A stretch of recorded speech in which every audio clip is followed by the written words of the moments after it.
Allah Azza wa Jal, for example, commands in Quran in many places. One of them, for instance, "U'budu rabbakum." "U'budu rabbakum." Enslave yourself to your master.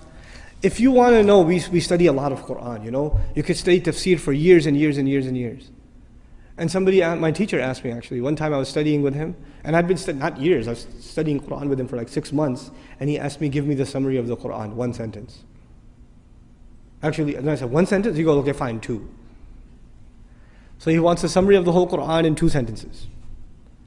And I'm thinking, I'm going, in my head, I'm doing a review of the stuff he talks about all the time.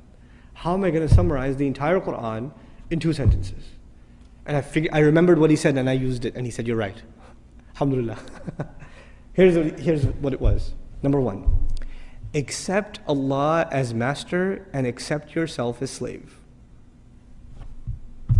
A lot of people accept Allah as master, but they still don't accept themselves as slave. Just accept it. Internalize that He is master, you are slave. Accept that. Number 1. And after you accept that, the second sentence, accept that this guidance is only beneficial to people who accept themselves as slaves. That's it. You say, Iyaka na'budu, you accept yourself as slave. Then what are you ready for? Ihdina sirat. Guidance. Slavery and guidance is the summary of the entire Quran. The Quran began with slavery, Iyaka na'budu. It begins with slavery, and at the end, again, he calls himself master, which alludes to us as what? If he's the master of the people are his slaves. Ends with slavery. So this is the heart of the matter. A lot of people have no hard time accepting Allah as the creator. That's okay. That's not the hard part. Or accepting Allah as merciful, or as wise, or as powerful, or as one. All of that stuff's easy.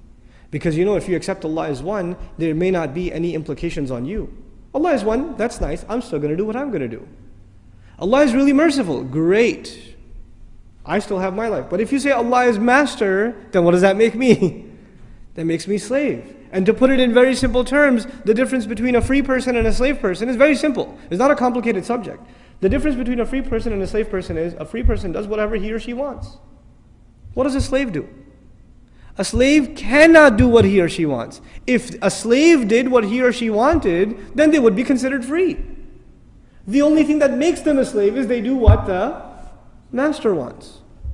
If you accept that your will comes under the will of Allah, your will has to be submitted like a slave before the will of the master.